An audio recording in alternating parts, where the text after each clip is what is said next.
most of the times your degree is very important, but you must have that skill. Life is not all about just going to school. It's about impact. It's about the problem that you can solve. And that was how I got my first job. You know your family. Exactly. You know where you are coming from. You are different from someone that they have their constant pocket money. Nepo baby. Don't lie to yourself. Don't miss lecture. But the truth is, if you are not financially stable, there are some sacrifices you need to make. There are some seasons where you have time. You might not have the money. So your time must be used very well. What would you say to students that are struggling financially?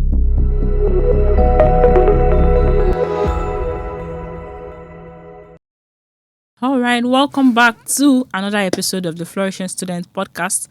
Our previous episode talked about, experience of a Nigerian polytechnic student, the sad reality, and how to just transition different options that are available for anyone that finds him or herself in the polytechnic. So now we are going to be going deeper into life after polytechnic, life generally, your work, your social impact work, and all of that. So, firstly, what was your experience like generally? We've talked about the good and the downside as a polytechnic student. Did you meet pick skills right from your experience as a student? What skills did you pick as a student that is helping you in life now? Okay, so as a polytechnic student, I must say that the 1 year space, yes, the IT year was a great one for me, because I was able to, get hands-on experience. And for me, throughout my holiday as a student, I was always working. So when I started my IT, because in the polytechnic, there's CWES. CWES is like, I think 3 months that you do. Different from that? It's different from that 1 year break. So you go and work in an organization for 3 months.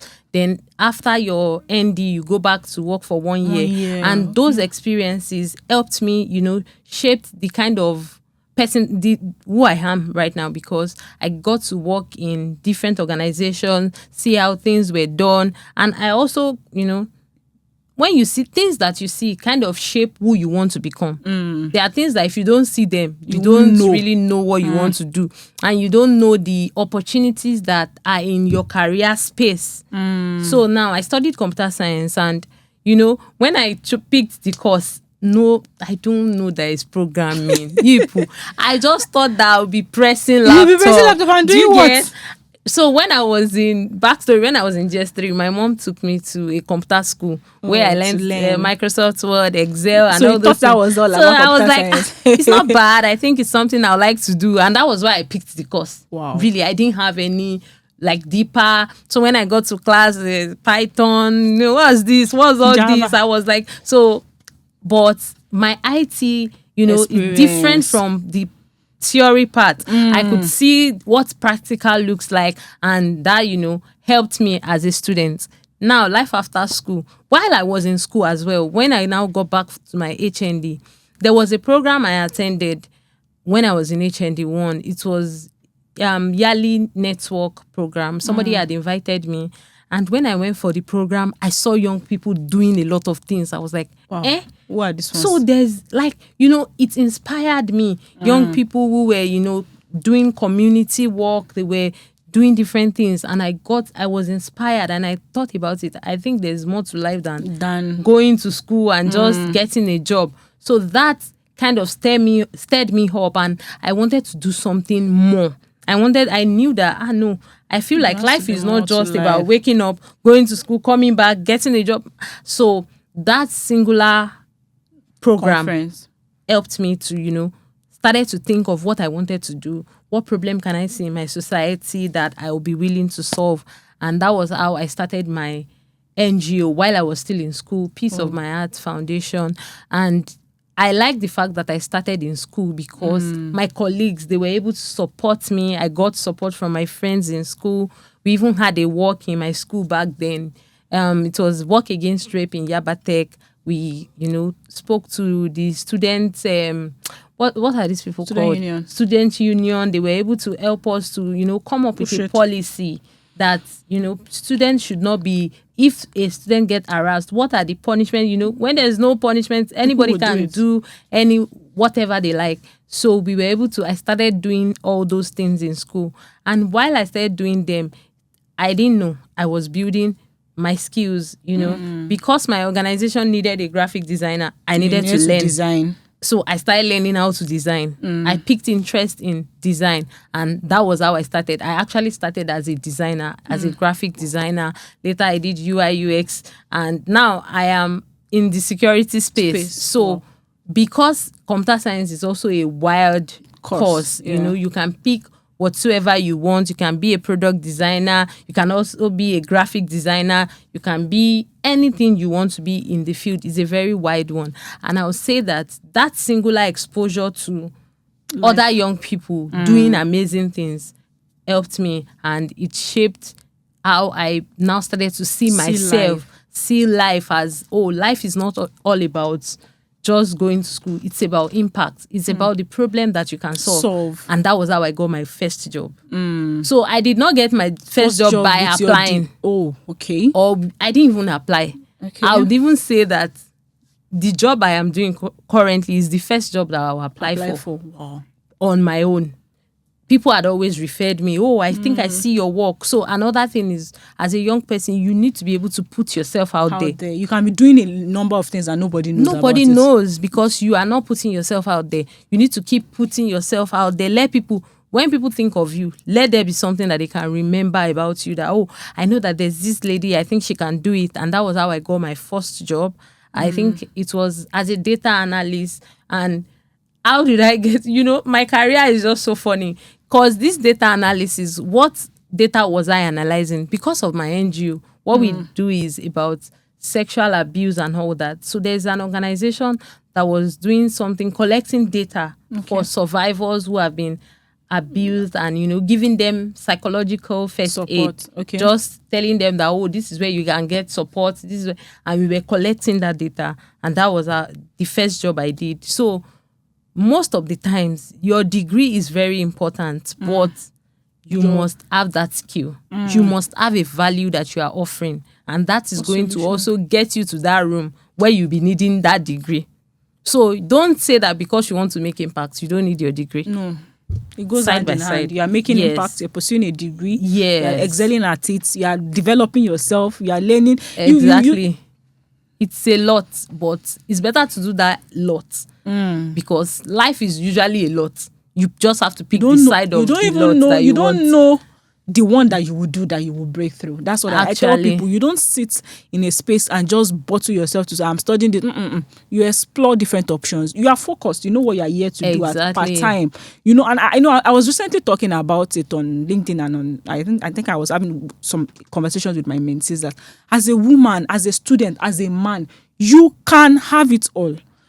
You will need to make sacrifices. You will need to drop one. You will need to do everything. But you can actually have it all. You can have a business. You can do as much as the definition of all to you. You can put your hand in a lot of things and excel at it. So thank you very much. I want to backtrack to what you mentioned. You said that you had started working. Immediately you finished secondary school, you started working. What would you say? We have students that, personally, when I was on campus, I sold pepper. Because at some point, my daddy could not pay my school fees. And I just had to pick myself up and I just had to do something because I know that I don't have anybody that's going to save me. I need to do. So what would you say to students that are struggling financially and they don't know how to, they are, seeing their mates that have it all figured out? How, as a student, what can you do that will not disturb your academics, but will also bring something? How should students tackle finance issues? Firstly, as a student, you need to remove that mindset of, you are waiting for someone. You know your family. Exactly. You know where you are coming from. You are different from someone that they have their constant pocket money. Nepo babies. They have trust You are fund. not. Don't lie to yourself. If you are not. I never ever for once lied to myself that I was a Nepo baby on. So there are so many things that you can do. And there are so many things that I did. Very funny ones when I think about it. So when I was going to school, I remember in my ND2, I just told my mom that instead of giving me this pocket money, buy jewelry for me. Let me go and So sell. once I'm selling it, I'll be using the money To eat. instead of me taking the cash and it's just lying in my hand. So that was how I started. But the ones that I could really, really remember was after my IT, I went back to my HND. And note that when you are on IT, you've tasted how Life is you. Maybe you've maybe they were collected even paying salary now. Exactly. So now going back to you are Sit calling down. home. So I knew that was not what I wanted to do. So I started teaching. So after class, I had 2 people that I was teaching. I had 2 children. I'll go to their house, I do did that home too. lesson. Then I was already earning like 30K from the lesson. So one parent had 2 children. Those ones 20K. Then there's another one that had. So I divided it. Okay, you Monday to Tuesday, Friday. so Then there was a weekend. way. So all week I'm busy. I don't have time for. So and sometimes I had to even miss some lectures because any lecture that is like 4 Is and I have that- to go. Are you advising us to miss No, lectures? don't miss lecture. But the truth is, if you are not financially stable, there are some sacrifices you need to make. Maybe you need to read extra. There are sometimes you might not be in class. I know students that I'm not saying they missed all the classes, but there are some sacrifices that you still will need quickly to go be. and Yes, get also a living. Get a living because a fed stomach, somebody is hungry, you are saying they should come and sit down inside. They will not even Do you understand, get? and they can So, even be easily, what do they call, what's that word, distracted, easily lured into something evil. into something. So that was what I was doing. At some point, I started distributing. I was working as a newspaper distributor. So I wake up as early as 6 a.m. Go and sell newspaper. No, I'm not selling. Okay, you go and drop. So go and drop it. the person that was selling the newspaper got the contract from companies, just needed someone to assist him to And drop it. So I had like 10 offices Hi. that I will first go and drop newspaper to. By 8, I'm already in class. I wake up 6:30, we'll start the distribution before this office is open. By 8, I'm back in the school. That's along this Yaba Adekunle Road. All those offices that are there will drop. So you must be an hustler if you don't have helper. You cannot Sit down. You You can't cannot be compare yourself. relaxed when you don't have helper. You have to be able to hustle. And the truth is, this hustling will build, sometimes when we are in the place of comfort, we don't build anything. Yes. But when life is It's showing you lifing. shege, that's when your brain will be You will working. start thinking, okay, Yeah, what can so I what say? can I do? I said, let me say a little quick back about my story. Part 2, I know my dad paid my school fees. Part 1, part 2. In fact, they even used to send me stew. I was schooling in Ife, they would send me stew. Part 1, they were sending me stew from Ibadan. To Every Ife. Monday morning, they would send stew with chicken and everything. Part 2, the table turned. I started teaching lesson, just like you said. Part 3, I was teaching. And then part 4, I had my own space. I would sell pepper. I'll go to market. I'll buy pepper. I'll sell it. And no, did you know the funniest thing? People did not know that I was struggling. Because the way I would package myself and come out, you Exactly. won't know. Just try to, and things will not always be like that. It always gets better. it gets Especially when, just better. like you said, there are some skills that you pick up. In the midst of running up and down, you are picking up skills, you are connecting with people, and you're just getting better. That was it. So by the time I was done with school, I had to stop teaching. By this time, I already picked skills like designing. So I started You could designing do- for people. The one that will go for a month, they'll pay me 10K. I can do 2 design. I've gotten the 10K. So it started getting better. And you right? must also be willing to give yourself to learning. Put in If the other work. people maybe people that that, I missed this lecture. You need extra time to read. You cannot be sleeping. When others are sleeping, I'm not saying don't sleep. Of Please course. don't hear what Of I'm not course. saying. But I'm saying that there are some sacrifices That you need to give you in need that to give, moment. especially when you know where you are coming from. When you know where you are coming from and you don't want to remain there, there are some things you need to do. So as not to remain there. And so when I got the job, after a while, it was a project, it ended. I got another job through referral. Somebody just said, there's I know this this job person. opening that I feel like you can do it. And the truth is, don't be afraid. All the job openings that you see out there, they put them out to scare you, but apply. Because they don't, because the truth is, I was like, are you sure I can do this? This English is too much. But the person was like, I know that you can do it. Just apply. And that was how I got the first job. Thankfully, the job was a remote job. So hybrid, I mean. So I do 4 days at home, then I go one day in the office. And as I was at home, I was feeling like, oh my God. When I started designing, people started bringing me branding job. You know, people wanted to brand. Yeah, okay, can you print this? That was how I started printing.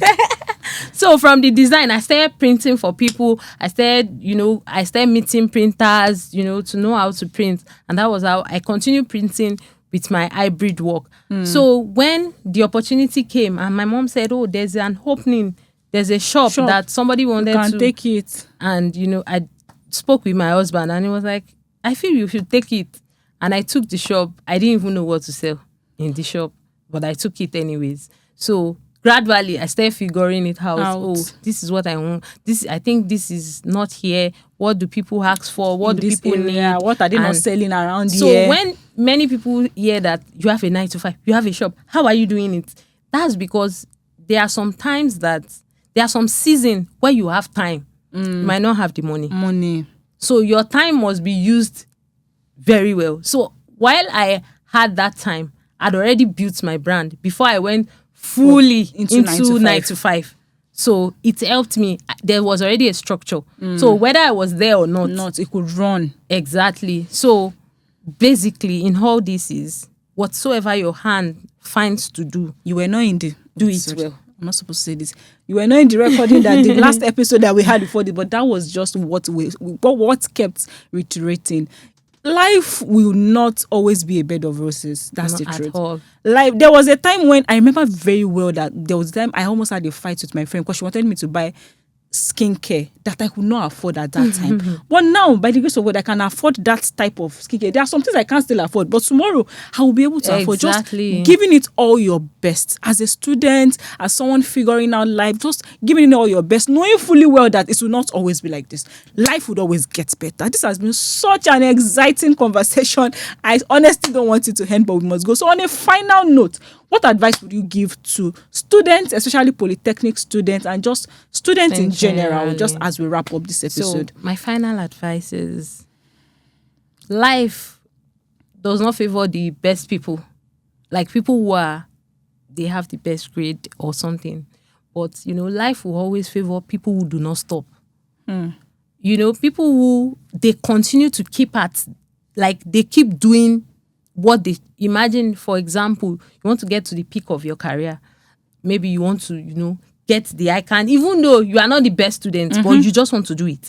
You want to do this one. You want to do that. Life would favor you. Unlike someone who feels like I'm the best, so I have this one certificate, I think I'm cool. But somebody that is not giving up, the person is going. I tried this, is not working. I'm going to yes, I'm doing something else. Out what so as a student, you don't be limited by your course. Don't be limited by your family. Don't be limited by any current reality that you're facing now. Just keep at it. And I promise you, Omado Didi, it will form. It will form. Yes. It will form. You figure out the next step. You will know the next one. So thank you very much. This has been such an exciting episode. To any students stuck in the polytechnic, please seek advice. She has given us 3 routes. You can either go back to get the degree, to write the JAMB or whatever entry exam. You can do a direct entry or you can do a conversion exam. Thank you very much for watching. Please like, share, tell other students about us, and we'll catch you in the next episode. Bye.